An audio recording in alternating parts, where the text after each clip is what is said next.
राजस्थान की राजनीति में इन दिनों एक अजीब और अलग सी हलचल देखने को मिल रही है। अटकलों और अफवाहों का दौर जारी है कि क्या मुख्यमंत्री भजनलाल शर्मा के खिलाफ सियासी हवाएं तेज हो रही हैं। क्या बीजेपी के अंदर ही कुछ लोग उनकी कुर्सी को कमजोर करने की साजिश रच रहे हैं। क्या हनुमान बेनीवाल और सचिन पायलट जैसे नेता जातिगत समीकरणों का सहारा लेकर सत्ता का खेल खेल रहे हैं। और क्या पूर्व मुख्यमंत्री वसुंधरा राजे को इन सियासी आग को बुझाने के लिए फिर से सामने आना पड़ रहा है। नमस्कार, अपडेट इंडिया पर मैं अतुल एजाज और आप देख रहे हैं हमारा खास कार्यक्रम प्रजातंत्र। भाजपा आलाकमान द्वारा आश्चर्यजनक फैसले के तहत 2023 में राजस्थान के मुख्यमंत्री बनाए गए भजनलाल शर्मा लगातार अपनी छवि को मजबूत करने में जुटे हुए हैं, लेकिन उनकी सरकार को कई मोर्चों पर चुनौतियों का सामना करना पड़ रहा है। 2024 के लोकसभा चुनाव में बीजेपी को राजस्थान में अपेक्षित सफलता नहीं मिली थी। भाजपा ने जहां 2014 और 2019 में सभी 25 सीटें जीती थी, लेकिन इस बार केवल उसके खाते में 14 सीटें ही आ पाई। इस हार ने भजनलाल शर्मा की प्रशासनिक क्षमता पर सवाल उठाए और उनकी सरकार को पर्ची सरकार कहकर तंज कसा गया। वहीं सोशल मीडिया पर भी सीएम भजनलाल के खिलाफ अभियान तेज है। हाल ही में कई एक्स पोस्ट पे उन्हें भजनलाल हटाओ राजस्थान बचाओ जैसे हैशटैग ट्रेंड करते हुए देखा गया। इन पोस्ट में राष्ट्रीय लोकतांत्रिक पार्टी आरएलपी के नेता हनुमान बेनीवाल को भजनलाल शर्मा के खिलाफ आक्रामक रुख अपनाते हुए देखा गया। आपने ट्विटर पे ट्रेंड चलाया कि भजनलाल हटाओ राजस्थान बचाओ और 6 बजे चालू हुआ और 12:30 बजे तक प्रधानमंत्री को ट्विटर के अंदर हस्तक्षेप करना पड़ा कि बंद करा दो ट्विटर पे, ये बातचीत चले ही नहीं। जो लाइन हमने ली थी उसको डिलीट करवा दिया। कराया कि नहीं कराया? ऐसे में सवाल खड़ा होता है कि क्या ये केवल बेनीवाल का हमला है या इसके पीछे कोई बड़ा सियासी खेल चल रहा है। राजस्थान की सियासत में जातिगत समीकरण हमेशा एक बड़ा फैक्टर है। भजनलाल शर्मा जो कि एक ब्राह्मण नेता है, उन्हें बीजेपी ने जातीय समीकरणों को संतुलित करने के लिए चुना था, लेकिन जाट समुदाय जो राजस्थान की करीब 70 विधानसभा सीटों पर निर्णायक प्रभाव रखता है, इस फैसले से शायद खुश होता नहीं दिख रहा। ऐसे में माना जा रहा है कि हनुमान बेनीवाल ने, जो जाट समुदाय के बड़े नेता माने जाते हैं, भजनलाल सरकार के खिलाफ मोर्चा खोल रखा है। बेनीवाल ने हाल ही में एक बयान में कहा था कि जाट और गुर्जर तो भाई भाई हैं, दोनों तेजाजी की जय बोलते हैं। अगर मुझे सत्ता में आना होता तो गहलोत और पायलट दोनों मेरे पीछे भाग रहे थे कि आरएलपी के 3 विधायक हमें दो। तब मैंने एक बात कही थी कि अगर 3 विधायक सचिन पायलट को सीएम बनाए तो आरएलपी के 3 विधायक में कांग्रेस को दे सकता हूं। क्योंकि अब आगे तो सुनो, पहले हल्ला मत करो, पूरी बात सुना करो। क्योंकि गुर्जर भी तेजाजी की जय बोलते हैं और जाट भी तेजाजी की जय बोलते हैं, हम भाई हैं। ये बात मैंने कही। ये बयान सियासी हलकों में चर्चा का विषय बन गया है, क्योंकि इसे जाट गुर्जर गठजोड़ की ओर इशारा माना जा रहा है।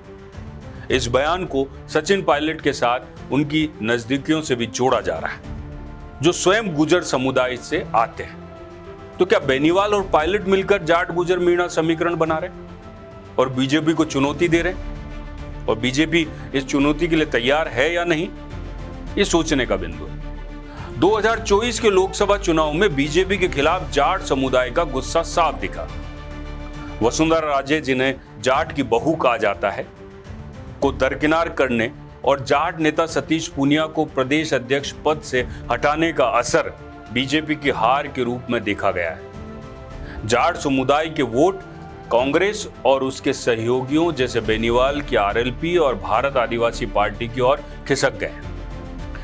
यानी कि जाट फैक्टर के कारण भाजपा को वोटों का बड़ा नुकसान हुआ है। हनुमान बेनीवाल, जो पहले भाजपा के साथ थे, 2020 में किसान आंदोलन के मुद्दे पर एनडीए से अलग हो गए थे। अब राजस्थान की सियासत में तीसरे मोर्चे के रूप में उभरना चाहते हैं। उनकी पार्टी आरएलपी ने 2024 के लोकसभा चुनाव में नागौर सीट जीती और बेनीवाल ने खींवसर विधानसभा सीट से भी जीत हासिल की थी। हालांकि 2024 के उपचुनाव में उनकी पत्नी कनिका बेनीवाल को बीजेपी ने हरा दिया था। वहीं सचिन पायलट जो कांग्रेस के बड़े नेता और प्रदेश के पूर्व उप मुख्यमंत्री रह चुके हैं, उनके बारे में चर्चा है कि वे पर्दे के पीछे से बेनीवाल को समर्थन दे रहे हैं। पायलट कैंप के कुछ नेताओं जैसे मुकेश भाकर, अनिल चोपड़ा, अभिमन्यु पूनिया, निर्मल चौधरी और रामनिवास गावड़िया की बेनीवाल के साथ नजदीकियां बढ़ती देखी जा रही है। यह गठजोड़ जाट गुजर समीकरण को मजबूत करने की कोशिश के रूप में देखा जा रहा है। पायलट का 2020 में अशोक गहलोत के खिलाफ बगावत का इतिहास रहा है। जब उन्होंने 18 विधायकों के साथ राजभवन के बाहर धरना दिया था, अब माना जा रहा है कि पायलट मुख्यमंत्री बनने की अपनी महत्वाकांक्षा को पूरा करने के लिए नए सियासी समीकरण बना रहे हैं। ऐसे में राजस्थान की सियासत में एक सवाल गूंज रहा है, क्या बेनीवाल उनकी बंदूक का कंधा बन रहा है? इधर निर्मल चौधरी, जो पायलट कैंप के जाट नेता माने जाते हैं, हाल ही में अपनी गिरफ्तारी के बाद सुर्खियों में आए। चर्चा है कि उनकी गिरफ्तारी के बाद पायलट और उनके करीबी कांग्रेस नेताओं ने उनसे दूरी बना ली थी। उनकी जमानत के लिए दिल्ली से नेताओं को हस्तक्षेप करना पड़ा। अब सियासी गलियारों में यह खबर गर्म है कि चौधरी बीजेपी के करीब जा रहे हैं। चौधरी यानी निर्मल चौधरी। पायलट कैंप में ज्यादातर जाट नेता हैं और अगर चौधरी जैसे नेता बीजेपी की ओर रुख करते हैं तो यह पायलट के लिए एक बड़ा झटका हो सकता है, ऐसा मान रहे हैं सियासत की गलियारों में लोगों का कहना है। लेकिन यह भी संभव है कि यह खबर बीजेपी की ओर से पायलट कैंप में फूट डालने की साजिश के तहत प्लांट की जा रही हो, क्योंकि राजनीति है, सब कुछ संभव है। पूर्व सीएम वसुंधरा राजे को, जो राजस्थान की सबसे कद्दावर बीजेपी नेत्री रही है, 2023 के विधानसभा चुनाव के बाद दरकिनार कर दिया गया था। भजनलाल शर्मा को मुख्यमंत्री बनाए जाने के फैसले ने राजे के समर्थकों को निराश किया था, क्योंकि पर्ची भी वसुंधरा राजे ने ही खोल के पड़ी थी कि इस बार के मुख्यमंत्री भजनलाल शर्मा होंगे। और उनकी अनदेखी को जाट समुदाय के असंतोष से भी जोड़ा गया है। लेकिन हाल ही में राजे फिर से सक्रिय नजर आ रही है। 7 जुलाई 2024 को भजनलाल शर्मा ने राजे से उनके निवास में मुलाकात भी की थी, जिसे उपचुनाव से पहले बीजेपी की रणनीति का हिस्सा माना गया था। राजे ने हाल ही में पार्टी के एक कार्यक्रम में कहा था कि राजनीति में उतार चढ़ाव आते हैं, लेकिन अगर नेता अच्छा काम करता है तो उसकी साख बनी रहती है। ये बयान उनकी सियासी प्रासंगिकता को फिर से स्थापित करने की कोशिश के रूप में देखा जा रहा है।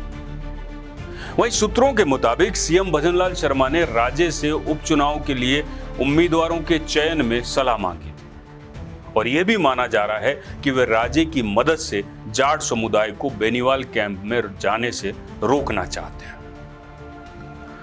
पूर्व सीएम राजे की सक्रियता को बीजेपी के लिए जरूरी माना जा रहा है, क्योंकि उनकी लोकप्रियता और जाट की बहू की छवि जाट वोटों को बीजेपी के पक्ष में लाने में मदद कर सकती है।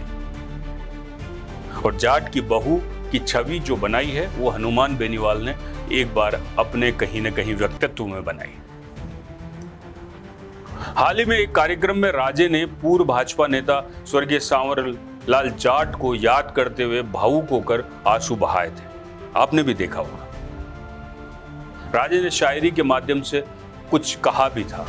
कहा था कि मौसम और इंसान कब बदल जाए कोई भरोसा नहीं। आजकल राजनीति में लोग नई दुनिया बसा लेते हैं, एक चेहरे पे कई चेहरे लगा लेते हैं। पर प्रोफेसर सांवरलाल जाट ऐसे नहीं थे, वे मरते दम तक मेरे साथ थे। यह घटना सियासी हलकों में चर्चा का विषय बनी।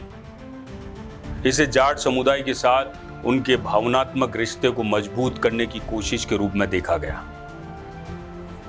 इधर ईडब्ल्यूएस यानी कि आर्थिक रूप से कमजोर वर्ग आरक्षण का मुद्दा भी राजस्थान की सियासत में गरमा रहा है। कुछ नेताओं पर आरोप है कि वे ईडब्ल्यूएस को लेकर जाट बनाम ब्राह्मण का नैरेटिव बना रहे हैं। जाट समुदाय जो पहले ओबीसी कोटे में आरक्षण प्राप्त करता था, अब ईडब्ल्यूएस आरक्षण के दायरे में आने की मांग कर रहा है। इस मुद्दे को बेनीवाल जैसे नेता भुनाने की कोशिश कर रहे हैं, जिससे बीजेपी के ब्राह्मण नेतृत्व पर दबाव बढ़ रहा है।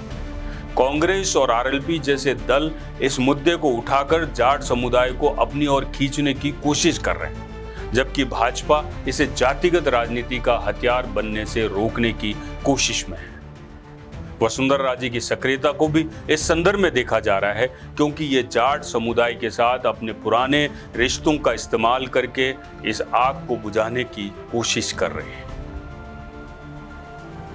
राजस्थान की सियासत इस समय एक शतरंज की बिसात की तरह बिछी हुई है, जहां हर चाल सोची समझी है, चाहे वो पैदल की हो, चाहे वजीर की, चाहे बादशाह की।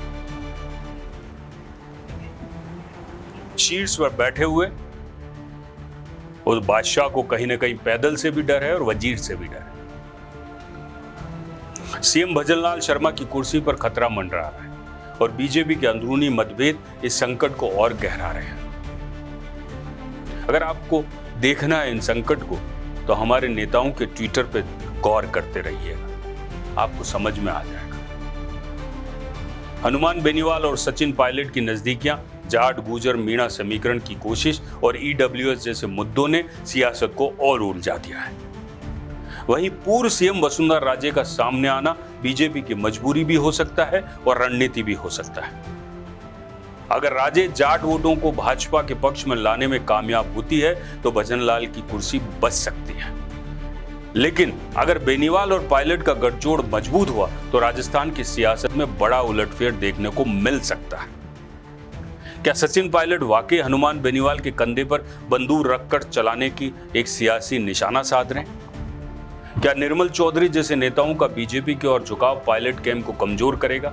और क्या वसुंधरा राजे एक बार फिर राजस्थान की सियासत में निर्णायक भूमिका निभाएगी? इन सवालों के जवाब आने वाले वक्त में सामने आएंगे, लेकिन इतना तो तय है कि वर्तमान में राजस्थान की सियासत में आया हुआ उबाल भविष्य में किसी बड़े फेरबदल की ओर दस्तक दे रहा है।